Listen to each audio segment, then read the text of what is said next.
అధ్యక్షులు ప్రతాప్ రెడ్డి గారు, సతీష్ మాదిగ గారు, మాజీ మంత్రివర్యులు బోడా జనార్దన్ గారు, యూనస్ అక్బానీ గారు, అదేవిధంగా పొగాకు జయరాం గారు, సుభాష్ రెడ్డి గారు, పటేల్ రమేష్ రెడ్డి గారు, సందీప్ రెడ్డి గారు, అదే మస్కటి గారు, అదేవిధంగా తాజుద్దీన్ గారు, బుచ్చలింగం గారు, ఎంఎన్ శ్రీనివాస్ గారు, బజరంగ్ గారు, సుభాష్ రెడ్డి గారు, వేదిక మీద ఉన్న సోదరులకు 13 సంవత్సరాలైన అధికారం కోల్పోయి పేద ప్రజల పక్షాన పోరాటం చేయాలని కంకణం కట్టుకొని ఈనాడు నిర్మల్ పట్టణంలో జరుగుతున్న బహిరంగ సభకు విచ్చేసిన ప్రజాపోరుకు విచ్చేసిన తెలుగుదేశం పార్టీ కార్యకర్తలకు అందరికీ కూడా హృదయపూర్వకంగా చేతులెత్తి నమస్కారం చేస్తున్నా. ఆనాడు నందమూరి తారక రామారావు గారు ఏ ముహూర్తంలో ఈ తెలుగుదేశం పార్టీని పెట్టిండో ఆ ముహూర్తం ఎంత బలమైందా అంటే బడుగు బలహీన దళిత గిరిజన మైనారిటీ వర్గాలు బ్రతికున్నంత కాలం ఈ పసుపు పచ్చ జెండా రెపరెపలాడే విధంగా ప్రతి పేదవాడికి పసుపు పచ్చ జెండా అండగా ఉండే విధంగా ఆనాడు పునాదులు వేసిండు అన్న నందమూరి తారక రామారావు గారు. ఇవాళ ఈ ఆదిలాబాద్ బిడ్డలు కొమరం భీంకు వారసులు రామ్జీ గోండు పౌరుషాన్ని పొలికి పుచ్చుకున్న వాళ్ళు ఇవాళ ఈ నిర్మల్ పట్టణానికి 400 సంవత్సరాల చరిత్ర ఉన్నది. హైదరాబాద్ కు 425 సంవత్సరాల చరిత్ర ఉంటే నిజాం నవాబులు నిర్మించిన హైదరాబాద్ కు ఎంత చరిత్ర ఉందో మీ నిర్మల్ పట్టణానికి కూడా 400 సంవత్సరాల పైబడిన చరిత్ర ఉన్నది. ఈ ప్రాంత ప్రజలు, ఈ ఆదిలాబాద్ జిల్లా బిడ్డలు, వీరులు ఇది మొగసాలకు అడ్డ, పోరాటానికి ఇది గడ్డ. కాబట్టి ఇవాళ 50 సంవత్సరాల తెలంగాణ ఉద్యమం తర్వాత, వందల మంది ఆత్మ బలిదానాల తర్వాత, ఎన్నో త్యాగాలకు ఎంతో మంది ప్రాణాలు బలిదానంగా ఇచ్చిన తర్వాత వచ్చిన తెలంగాణకు మొట్టమొదటి ముఖ్యమంత్రిగా కల్వకుంట్ల చంద్రశేఖరరావు గారు అయ్యారు. వారు ఎన్నికల సందర్భంగా 107 నియోజకవర్గాలలో భారీ బహిరంగ సభలు పెట్టి 50 సంవత్సరాల తెలంగాణ బిడ్డల ఆకాంక్షలు నాకు తెలుసు, 14 సంవత్సరాలు తెలంగాణ ఉద్యమాన్ని ముందుండి నడిపిన తెలంగాణ బిడ్డలకేం కావాలో తెలుసు, ఈ తెలంగాణ గడ్డను బంగారు తెలంగాణ చేస్తా అని చెప్పి ఆనాడు ఎన్నికల సందర్భంగా జనరంజకమైన హామీలను పేద ప్రజలకు ఇవ్వడం జరిగింది. కొత్తగొచ్చిన తెలంగాణ, కొత్తగొచ్చిన ప్రభుత్వం కొంత సమయం ఇవ్వాలని చెప్పి సంవత్సరం ఊరుకున్నాం, 2 సంవత్సరాలు ఊరుకున్నాం.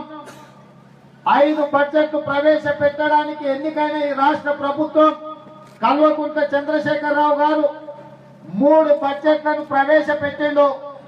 రేపు మార్చి 11 నాడు 4వ బడ్జెట్ను ప్రవేశపెట్టబోతున్నాడు. ఈ 3 బడ్జెట్లలో 3,50,000 కోట్ల రూపాయల బడ్జెట్ను ప్రవేశపెట్టడమే కాకుండా ఈ 3 సంవత్సరాలలో 1,50,000 కోట్ల రూపాయలు వివిధ బ్యాంకులలో అప్పులు తీసుకురావడం జరిగింది. 16 మంది ముఖ్యమంత్రులు 60 సంవత్సరాలలో ఆంధ్ర ముఖ్యమంత్రులు అందరు కలిసి కూడా 69,000 కోట్ల రూపాయలు 60 సంవత్సరాలలో తెస్తే మన తెలంగాణ బిడ్డనని చెప్పుకునే కల్వకుంట్ల చంద్రశేఖరరావు 3 సంవత్సరాలలో 1,20,50,000 కోట్ల రూపాయలు అప్పులు తీసుకురావడం జరిగింది. 16 మంది ఆంధ్ర ముఖ్యమంత్రులు అందరూ కలిసి మన నెత్తి మీద మోపిన అప్పు 69,000 కోట్లు అయితే 3 ఏళ్లలో మన ముఖ్యమంత్రి గారు మోపింది 1,50,000 కోట్ల రూపాయల అప్పులు తీసుకొచ్చిండు. అంటే 3,50,000 కోట్ల రూపాయల రాష్ట్ర బడ్జెటే కాకుండా 1,50,000 కోట్ల రూపాయల అప్పులు మొత్తం 5 లక్షల కోట్ల రూపాయలను ఈ 3 సంవత్సరాలలో ఖర్చు పెట్టిన ముఖ్యమంత్రి ఎన్నికల సందర్భంలో పేదోళ్లకు చెప్పిన ఏ ఒక్క హామీని కూడా అమలు చేయలేదు. కాబట్టి ఈనాడు ఎన్నికలు లేకపోయినా, ఓట్లు అడగడానికి రాకపోయినా, మా అన్న రాతోడన్నని ఎంపీగా గెలిపించమని చెప్పడానికి గాని, మా శ్యామ్ సుందర్ని ఎమ్మెల్యేని చేయమని గాని, మా తమ్ముడు రితేష్ రాథోడ్ను ఎమ్మెల్యేని చేయమని కానీ మేము రాలే. ఇవాళ మేము ఓట్లు అడగడానికి రాలే, ఇవాళ ఓట్ల గురించి చెప్పడానికి రాలే.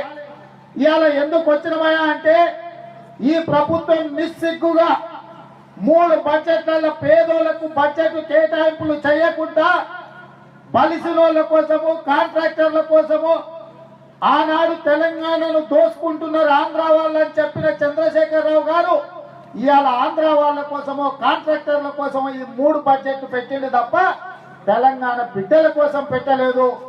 ఆ ఎన్నికల సందర్భంగా మీకందరికీ తెలుసు, ఆదిలాబాద్లో ఉండే అడవి బిడ్డలకు, లంబాడి సోదరులకు, గిరిజనులకు, కోయలకు, గోండులకు మీకు 70 ఇండ్లు వద్దు, మీకు డబుల్ బెడ్రూమ్ ఇల్లు కట్టిస్తా, మీరు పేదవాళ్ళు కూడా ఆత్మ గౌరవంతో బతకాలి, అల్లుడు వస్తే ఒక్క బెడ్రూమ్ లో వండుకోవాలి, అత్త మామ ఇంకొక బెడ్రూమ్ లో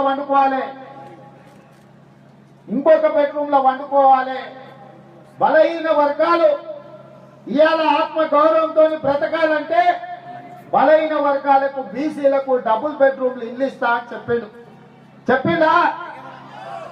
ఏదైనా మీ ఊర్లలో డబుల్ బెడ్రూమ్ ఇల్లు వచ్చినాయా? ఎవరికైనా ఆదిలాబాద్ జిల్లాలో ఎవరికైనా డబుల్ బెడ్రూమ్ ఇల్లు వచ్చినాయా?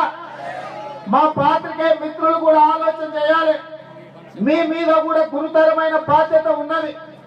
ఆనాడు తెలంగాణ ఉద్యమంలో 10 మంది రోడ్డు మీదకి వస్తే 1000 మంది రోడ్డు మీదకి వచ్చినట్టు చూపించి రాసిందే రాసి 10,000 మందితో మేము మీటింగ్ పెట్టుకుంటే 10 మంది మా సభలోకి వస్తే తెలంగాణ వాదులు తెలుగుదేశం పార్టీని అడ్డుకున్నారని తాటికాయంత అక్షరాలలో రాసి బక్క ఉన్న కేసీఆర్ ను బలిపించింది మీరే. ఇవాళ బలిసిన కేసీఆర్ టిఆర్ఎస్ నాయకులకు కొత్తగా వచ్చిన రాష్ట్రాన్ని కోతుల గుంపుకు అప్పచెప్పినట్టు అయింది రాష్ట్రంలో. ఇవాళ అడవి పందులు పల్లిసేను మీద పడితే చిందర మందర చేసి తిన్నది తిన్నంగా చేరినంత చిందర మందర చేసిపోతే ఎట్లా ఉంటుందో. ఎందుకంటే మీకు అడవిలలో ఆదిలాబాద్ లో ఉండే సోదరులకు అడవి పందుల బాధ ఏందో తెలుసు.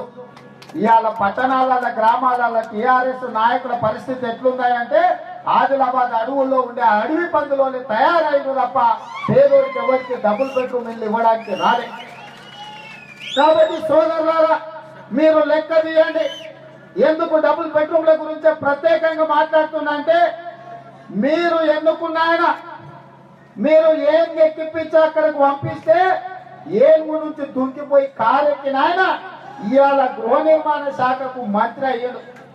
ఇవాళ గృహాలు నిర్మించాలంటే గృహ నిర్మాణ శాఖ మంత్రే నిర్మించాలి, ఆయనే నిధులు కేటాయించాలి. ఇవాళ ఆయన గ్రామం పేరు ఎల్లపల్లి, ఇక్కడనే ఉంది కదా. ఎల్లపల్లి గ్రామంలో 45 ఇళ్లకు పునాదులు వేస్తే ఇప్పటికి బేస్మెంట్ దగ్గరనే ఆగిపోయినాయి తప్ప ఆ ఇల్లు పూర్తి కాలేదు. ఈ సన్నాసి మంత్రి కూడా డబుల్ బెడ్రూమ్ ఇల్లు చూపించాలంటే ఎర్రవల్లికో నర్సంపేటకో పోయి కేసీఆర్ ఫామ్ హౌస్ పక్కన తాబేదారులాగా ఆ ఇల్లు చూపిస్తున్నాడు తప్ప ఈ సోయి లేని మంత్రి సొంత ఊర్లో నిర్మాణం మొదలు పెట్టిన ఇల్లెందుకు పూర్తి చేయలేదని నేను అడుగుతున్నా ఈ మంత్రిని. ఇక్కడ నుంచే ఇవాళ ఎల్లపల్లిలోనే ఇల్లు నిర్మించని మంత్రి ఇవాళ రాష్ట్రంలో ఎట్లా నిర్మిస్తాడో ఒక్కసారి అడగాలి కడగాలి అని చెప్పి ఇవాళ నిర్మల్ పట్టణానికి నేను వచ్చిన. సోదరులారా ఇవాళ మీకు గృహ నిర్మాణం గురించి 2 మాటలు చెప్పాలి. గతంలో ఇల్లు ఇచ్చిన వాళ్లకు ఎవరికి పేమెంట్ ఇస్తలేరు. ఇవాళ ఈ మంత్రి వచ్చిన తర్వాత గృహ నిర్మాణ శాఖని రద్దు చేసిండు. అందులో ఉండే ఉద్యోగస్తులను ఆ డిపార్ట్మెంట్ కు ఈ డిపార్ట్మెంట్ కు మార్పించారు. మరి ఈ మంత్రి పదవి ఎందుకు రద్దు చేయలేదని నేను అడుగుతున్నా. ఇవాళ కేంద్ర ప్రభుత్వం 80,000 ఇండ్లు తెలంగాణ రాష్ట్రానికి ఇచ్చి 1,200 కోట్ల రూపాయలు రాష్ట్ర ప్రభుత్వానికి నిధులు ఇస్తే ఈ 1200 కోట్ల రూపాయలు దారులు మళ్లించి వాటర్ గ్రిడ్ టెండర్లలో ఆంధ్ర కాంట్రాక్టర్లకు బిల్లులు చెల్లించి కమిషన్లు కొట్టిండ్రు తప్ప పేదోళ్ళు కట్టుకున్న ఇళ్లకు బిల్లులు ఇవ్వలేదు. మేము మన కేంద్ర ప్రభుత్వం దగ్గరికి వెళ్తే వెంకయ్య నాయుడు గారు లెక్కలు తీసి చూపించాడు. మీ రాష్ట్రానికి 80,000 ఇళ్లు ఇచ్చినాం, 1200 కోట్ల రూపాయలు పేదోళ్ళ ఇళ్ల కోసం కేంద్ర ప్రభుత్వం నిధులు ఇచ్చింది. మీ రాష్ట్రంలో ఖర్చు పెట్టినో లేదో మీరు పోయి మీ రాష్ట్రంలో తెలుసుకోండి అని చెప్పి కేంద్ర మంత్రి గారు చెప్పారు.